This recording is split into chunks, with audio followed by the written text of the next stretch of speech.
المبارک ہے نا، اور 10 رمضان المبارک وصال شریف ہے نبی کریم صلی اللہ علیہ وسلم کی پہلی زوج محترمہ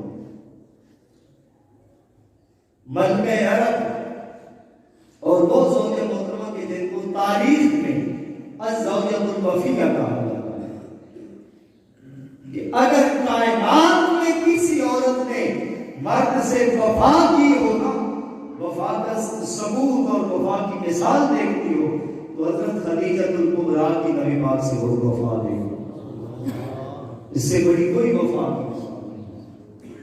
حضرت سیدہ آپ کا یوم وصال تھا، تو حضرت سیدہ خدیجہ الکبریٰ کائنات کی وہ عظیم عورت ہیں کہ جن کو رب کریم نے نبیوں کے سردار کی پہلی بیوی ہونے کا شرف عطا فرمایا۔ رسول اللہ صلی اللہ علیہ وسلم کے نکاح میں ایک وقت میں 9 بیویاں دی گئی، اور امام سیوطی نے 11 بھی لکھی ہیں کہ ایک وقت میں 11 ازواج بھی نہیں حضور کے نکاح میں، لیکن جب تک سیدہ خدیجہ الکبریٰ آپ 25 سال کا عرصہ حضور کے قدم شریف میں رہی، 25 سال سرکار کی زوجیت کا شرف حاصل ہوا، تو 25 سال تک نبی پاک نے دوسرا نکاح نہیں فرمایا۔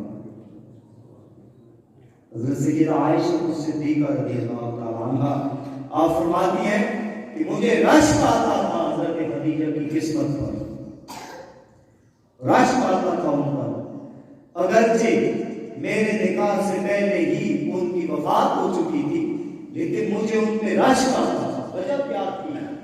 اللہ اکبر، کہ جب بھی رسول اللہ صلی اللہ علیہ وسلم وفا کی بات ہوتی، دکھ بانٹنے کی بات ہوتی، درد بانٹنے کی بات ہوتی، کام آنے کی بات ہوتی، وفاداری کی بات ہوتی، تو حضور کے لبوں پر سب سے پہلے خدیجہ کا نام۔ اور جب بھی آپ کوئی ذبیحہ فرماتے، کوئی جانور ذبح کرتے نا حضور، اپنے گھر میں کوئی بھی جانور ذبح کرتے، فرمایا اس وقت تک گوشت ہمیں گھر میں پکانے کے لیے نہ دیتے جب تک خدیجہ کی سہیلیوں کو نہ پہنچا دیتے۔ حضرت خدیجہ کی سہیلیوں کو وہ گوشت پہنچایا کرتے تھے، اور حضرت خدیجہ 555 عیسوی میں آپ کی ولادت ہوئی، اور عام الفیل جب ہاتھیوں کے ساتھ خبرہ نے کعبہ شریف پر حملہ کیا، اس وقت آپ کی عمر مبارک 15 سال تھی۔ جب نبی کریم صلی اللہ علیہ وسلم کے ساتھ آپ کا عقد شریف ہوا، اس وقت آپ کی عمر مبارک 40 سال تھی۔ جب وصال شریف ہوا تو 65 برس کی عمر مبارک آپ کی تھی۔ آپ کی نام تو خدیجہ تھا، لیکن بات پہ ذرا غور فرمانا، کفر کا دور ہے، بتوں کی پوجا ہو رہی ہے، بے حیائی فحاشی عروج پر ہے۔ اس دور میں مکہ شریف میں ایک عورت رہتی ہے جو تمام مکہ کی عورتوں سے حسین بھی ہے، خوبصورت بھی ہے، مالدار بھی سب سے زیادہ ہے، اور مال ہونے کے باوجود، دولت ہونے کے باوجود، حسن ہونے کے باوجود لوگ اسے کہتے کیا ہے؟ نام کوئی نہیں جانتا، بہت کم لوگ نام جانتے ہیں، پکارا کیا جاتا ہے؟ آج ہی طاہرہ، یہ پاکیزہ عورت ہے، یہ ننگے سر نہیں پھرتی، یہ گلیوں بازاروں میں نہیں آتی، یہ غیر مردوں سے باتیں نہیں کرتی، یہ اونچا دیکھتی بھی نہیں ہے، یہ پاکیزہ عورت ہے، اس کی گفتگو پاکیزہ ہے، اس کا کردار پاکیزہ ہے۔ طاہرہ نام آپ کا مشہور تھا، آپ کو طاہرہ کہا جاتا تھا۔ ارے جو کفر میں اپنے آپ کو ایسے سنبھال کے رکھے، پھر اعزاز میں اسے عقد مصطفیٰ نصیب ہوتا، پھر اعزاز میں اسے وہ زوجیت، لیکن الطیبات للطیبین والطیبون للطیبات، یہ قرآن کریم کا فیصلہ ہے۔ جو عورت پاکیزہ ہے اسے مرد پاکیزہ ملے گا، جو مرد پاکیزہ ہے اسے عورت پاکیزہ ملے گی۔ اپنے عورتوں کے احوال پہ کیوں روتے ہو؟ اپنے عورتوں کی کارسدائیوں پہ کیوں دھارے مارتے ہو؟ دوستوں سے شکوہ کیوں کرتے ہو؟ حضرت عثمان غنی کا فرمان ہے، اگر چاہتے ہو کہ میرا گھر پاک ہو تو نظر پاک کر لو۔ ہم اپنی نظر نہیں پاک کرتے، گھر کو پاک کرنا چاہتے ہیں، یہ